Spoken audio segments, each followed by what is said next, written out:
أعوذ بالله من الشيطان الرجيم بسم الله الرحمن الرحيم سيقول السفهاء من الناس ما ولاهم عن قبلتهم التي كانوا عليها قل لله المشرق والمغرب يهدي من يشاء إلى صراط مستقيم صدق اللہ العظیم۔ سورہ بقرہ دوسرے پارے کی پہلی آیت، سورہ بقرہ کی آیت نمبر 142 تلاوت کی گئی، جس کا ترجمہ ہے سَيَقُولُ السُّفَهَاءُ مِنَ النَّاسِ مَا وَلَّاهُمْ عَنْ قِبْلَتِهِمُ الَّتِي كَانُوا عَلَيْهَا۔ اب یہ بیوقوف لوگ یہ کہتے ہیں کہ آخر کس چیز نے ان مسلمانوں کو اپنے اس قبلے سے منہ پھیرنے پر آمادہ کیا جس کی طرف یہ رخ کرتے چلے آ رہے تھے۔ قل للہ المشرق والمغرب، آپ کہہ دیجئے کہ مشرق اور مغرب اللہ ہی کے لیے ہے۔ یہدی من یشاء الی صراط مستقیم، وہ جس کو چاہتا ہے سیدھی راہ دکھا دیتا ہے۔ یہ تفصیلی آیت ہے، اس لیے ایک ہی آیت آپ کے سامنے تلاوت کی گئی۔ اس میں بہت کچھ مضامین اللہ تبارک و تعالی نے بیان کیے۔ پہلی بات تو یہ ہے کہ یہ ایک سوال کا جواب ہے، ایک کوشچن کا آنسر ہے، ایک اعتراض کا جواب ہے۔ اعتراض کیا ہے؟ اعتراض یہ کیا گیا مخالفین کی طرف سے کہ یہ مسلمان عجیب قسم کے ہیں، کبھی تو ادھر منہ کر کے نماز پڑھتے ہیں، کبھی ادھر منہ کر کے نماز پڑھتے ہیں۔ ان کا تو مسئلہ ہی عجیب ہے، ان کا کوئی ٹھکانہ ہی نہیں ہے، ایک متعین ہی نہیں ہے۔ تو کبھی یہاں رخ کرتے ہیں، کبھی وہاں رخ کرتے ہیں۔ تو یہ اعتراض تھا جس کا یہ اس میں جواب دیا گیا۔ اب جواب سنیے۔ سب سے پہلے تو ہمیں قبلے کی تعریف معلوم ہونا چاہیے، قبلہ کس کو کہتے ہیں، اس کا مطلب معلوم ہونا چاہیے، اس کی تھوڑی سی تاریخ اور ہسٹری معلوم ہونا چاہیے۔ قبلہ کہتے ہیں سمت توجہ، یعنی کسی کی طرف متوجہ ہونا، اپنا رخ کسی کی طرف کرنا۔ اسی لیے یعنی میں بالکل آپ کی طرف متوجہ ہوں۔ اسی طرح ہم نماز میں نیت باندھتے ہیں، رخ میرا قبلے کی طرف، یعنی کسی کی طرف متوجہ ہونا، اپنا رخ کسی کی طرف کرنا، اس کو کہا جاتا ہے قبلہ، اس کو کہا جاتا ہے قبلہ۔ اب ایسی کیا چیز ہو جس پر سارے لوگ جمع ہو سکیں، سارے لوگوں کا یونٹی پوائنٹ ہو، وہ کیا چیز ہو؟ فکری اعتبار سے بھی اور عمل کے اعتبار سے بھی سارے لوگ ایک ہو جائیں۔ اور اس سے پہلے یہ بتا دوں کہ اللہ تبارک و تعالی نے قبلے کی طرف جو منہ کرنے کا حکم دیا ہے، اللہ تو ہر جگہ موجود ہے، اللہ کی ذات ہر جگہ ہے، آدمی جس طرف رخ کر کے چاہے، جدھر منہ کر کے چاہے اس کی عبادت کرے، وہ موجود ہے۔ لیکن عبادتیں دو قسم کی ہوتی ہیں، ایک ہوتی ہے انفرادی اور ایک ہوتی ہے اجتماعی۔ انفرادی عبادت روزہ ہے، نفلیں ہیں، ذکر ہے، تلاوت ہے، یہ آدمی کہیں بھی منہ کر کے کر لے، اللہ اس کو قبول کر لیں گے۔ لیکن کچھ عبادتیں اجتماعی ہوتی ہیں جو اعلان کر کے کی جاتی ہیں، جیسے فرض نماز ہے یا حج ہے۔ فرض نماز کا اعلان ہوتا ہے، اذان دی جاتی ہے، اس کی دعوت دی جاتی ہے۔ اسی طرح حج کا موسم آتا ہے، حج کے لیے باقاعدہ ایک اعلان ہوتا ہے کہ بھائی حاجی کون کون ہیں جانے والے، وہ اپنے نام لکھا دیں، آنے جانے کا خرچ جمع کر دیں۔ تو یہ کیا وجہ تھی کہ اللہ تبارک و تعالیٰ نے سارے لوگوں کا رخ اجتماعی عبادت کے اندر ایک طرف کر دیا؟ اس سے پتہ یہ چلا کہ اللہ تبارک و تعالیٰ یہ چاہتے ہیں کہ ساری انسانیت ایک چیز پر جمع ہو، اس کا ایک یونٹی پوائنٹ ہو، نقطۂ وحدت ہو، کہ سارے لوگ ایک ہی طرف ہیں، سارے لوگوں کا رخ ایک ہی طرف ہے۔ اور جب اجتماعیت ہوتی ہے تو وہ طاقتور ہوتی ہے، اور انفرادیت ہوتی ہے وہ کمزور ہوتی ہے۔ جتنی یونٹی ہوگی اتنی پاورفل ہوگی، اسٹرانگ ہوگی، اتنی مضبوط ہوگی، اور جتنی انفرادیت ہوگی، اکیلے اکیلے لوگ ہوں گے، ان کے اندر اتنی طاقت نہیں ہوگی۔ اسی لیے ہمیں اجتماعیت، یہ نماز کے اندر ہمیں جو ہے آداب سکھائے گئے ہیں، اجتماعیت کے آداب، کہ ہمیں ایک ہو کر کیسے رہنا ہے۔ یہاں نہ کالے کو دیکھا گیا، نہ گورے کو دیکھا گیا، نہ شلوار کرتے والے کو دیکھا گیا، نہ پینٹ شرٹ والے کو دیکھا گیا، نہ دھوتی کرتے والے کو دیکھا گیا، نہ جبے والے کو دیکھا گیا، نہ انگریزی زبان بولنے والے کو دیکھا گیا، نہ عربی زبان بولنے والے کو دیکھا گیا، نہ کلر کو دیکھا گیا، کسی چیز کو نہیں دیکھا گیا۔ اسی لیے علامہ اقبال نے کہا تھا، ایک ہی صف میں کھڑے ہو گئے محمود و ایاز، نہ کوئی بندہ رہا نہ کوئی بندہ نواز۔ سب ایک صف میں، اجتماعیت ہے، یونٹی ہے، پوری صف بندی ہوئی ہے، اس میں پستہ قد کا بھی ہے، اونچے قد کا بھی ہے، کالا بھی ہے، گورا بھی ہے، ہر طرح کے لوگ ہیں۔ تو ایک آداب سکھائے گئے ہمیں کہ ہمیں کس طرح ایک ہو کر زندگی گزارنا چاہیے۔ یہ نہیں کہ کچھ لوگ ادھر جا رہے ہیں، کچھ لوگ ادھر جا رہے ہیں، ایکا ہی نہیں ہے، محلے والوں میں ایکا نہیں ہے، مسجد والوں میں ایکا نہیں ہے، بستی والوں میں ایکا نہیں ہے، کسی میں ایکا نہیں، کوئی کچھ کہہ رہا ہے، کوئی کچھ کہہ رہا ہے، ایک بات پر جمع ہی نہیں ہو پا رہا۔ تو اللہ تبارک و تعالیٰ نے دو اعتبار سے جمع کیا ہے لوگوں کو، ایک فکر کے اعتبار سے اور ایک عمل کے اعتبار سے۔ فکر کے اعتبار سے کیا جمع کیا کہ سارے انسانوں کی فکر اور سوچ یہ ہو کہ ہمارا معبود، ہمارا خالق، ہمارا پیدا کرنے والا، ہمیں وجود بخشنے والا، اس کائنات کو بنانے والا، اس زمین اور آسمان کو بنانے والا، ہزاروں قسم کی مخلوقات کو بنانے والا ایک ہے۔ یہ ایسی چیز ہے جس پر سب لوگ جمع ہو سکتے ہیں۔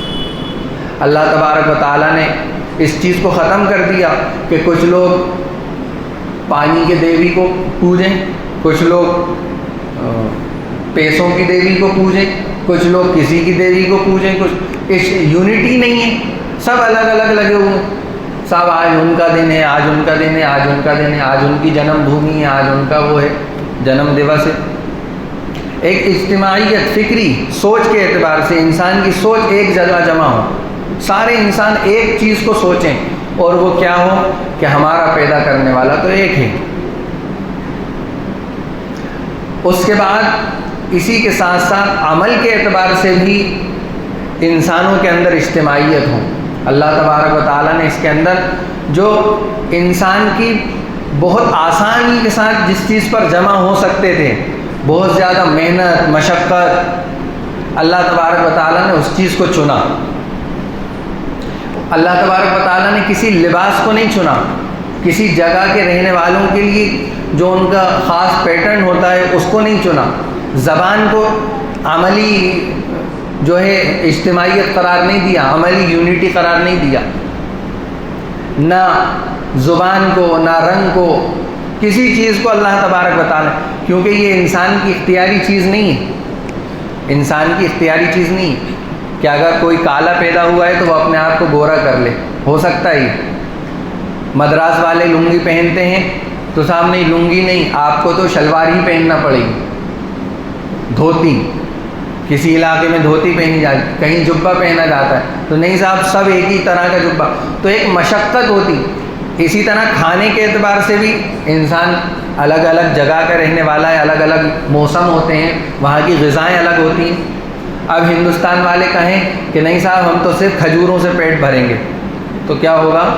اگلے دن ڈاکٹر کو دکھانا پڑے گا کہ لوز موشن ہوگا، گرم ہوتی ہیں۔ وہاں کی گرمی کے اعتبار سے غذائیں، یہاں کے اعتبار سے غذائیں، ہر جگہ کی۔ جہاں کے چاول والے ہیں وہ کہیں کہ ہم تو روٹی کھائیں گے تو ان کا بھی ہاضمہ گڑبڑ ہو جائے گا۔ بھوپال والے کہیں کہ نہیں ہم چاول ہی چاول کھائیں گے تو ان کا ہاضمہ گڑبڑ ہو جائے گا. یونٹی نہیں ہو سکتی، لوگ ٹکڑوں میں بٹ جائیں گے، الگ الگ لوگوں کے وہ ہو جائیں گے، سب تیا پاچا ہو جائے گا. تو اللہ تبارک و تعالیٰ نے ایسی چیز کو، انسانوں کی عملی اجتماعیت ایسی چیز کو بنایا جو بہت آسان ہو، سستی ہو، جسے امیر بھی کر سکتا ہو، غریب بھی کر سکتا ہو، کالا بھی کر سکتا ہو، گورا بھی کر سکتا ہو. وہ کیا ہے؟ کیا ہے؟ دیکھتا ہوں میں آپ لوگوں کا امتحان لیتا ہوں کہ آپ لوگوں کی سوچ کتنی بلند ہو رہی ہے تفسیر سن کے. کیا چیز ہے بتائیے؟ پیچھے سے ایک بزرگ نے اشارہ کیا، بہت صحیح، لیکن میں آپ لوگوں کی، نوجوانوں کی زبان سے سننا چاہتا ہوں. وہ یونٹی پوائنٹ کیا ہے؟ تو کس چیز میں؟ نماز میں، جس میں کالا بھی کھڑا ہے، گورا بھی کھڑا ہے، امیر بھی کھڑا ہے، غریب بھی کھڑا ہے، لنگڑا بھی کھڑا ہے، لولا بھی کھڑا ہے، اندھا بھی کھڑا ہے، بہرا بھی کھڑا ہے، سب کھڑے ہوئے ہیں. کتنی آسان چیز ہے جس پر اللہ نے جمع کیا ہے. انسانوں کو جمع کرنے کے لیے کہا گیا ہے کہ انسان اس چیز پر جمع. جو سمجھدار تھے، جنہوں نے اللہ کو مانا ایک، وہ اس چیز پر جمع ہو گئے اور انہوں نے دکھا دیا کہ ہم اللہ کے سامنے جو ہے ایک ہیں. اور یہ چیز اللہ نے خود اپنے اختیار میں رکھی ہے، خود طے کیا. اسی طرح اب جیسے شروع میں نے کہا تھا نا ایک سوال کہ بھائی اللہ تو ہر جگہ ہے، آدمی کہیں بھی رخ کر کے نماز پڑھ سکتا ہے، لیکن کیوں ایک طرف کو طے کیا؟ اور اس کی وجہ کیا رہی؟ اس کی وجہ یہ رہی کہ جب ایک مسجد میں 50 لوگ آئیں گے اور ایک ادھر منہ کرے گا، ایک ادھر منہ کرے گا، امام صاحب ادھر منہ کریں گے، مؤذن صاحب کا منہ ادھر ہوگا، تو جو باہر سے آنے والا ہے وہ دیکھے گا تو کہے گا کہ ارے ان لوگوں میں تو کوئی یونٹی نہیں ہے، کوئی اجتماعیت ہی نہیں ہے، سب ادھر ادھر منہ کر کے نماز پڑھنا. تو اللہ تبارک و تعالیٰ نے خود طے کیا. دنیا والوں پر، کسی انسانوں پر یہ نہیں چھوڑا کہ وہ طے کریں کہ بھائی تم لوگ طے کر لو کہ کہاں رخ کرنا ہے. ورنہ اگر انسانوں پر چھوڑ دیتے تو امریکہ والے کہتے کہ نہیں ہم تو جہاں سورج نکلتا ہے وہاں رخ کر کے نماز پڑھیں گے. افریقہ والے کہتے کہ نہیں ہم تو اس طرف منہ کر کے نماز پڑھیں گے. کوئی کہتا ہم ادھر منہ کر کے. اللہ تبارک و تعالیٰ نے اپنے ہاتھ میں رکھ کر کعبے کو ایک رخ کرنے کے لیے، ایک طرف رخ کرنے کے لیے متعین کیا. کعبے کو وہ کب کیا؟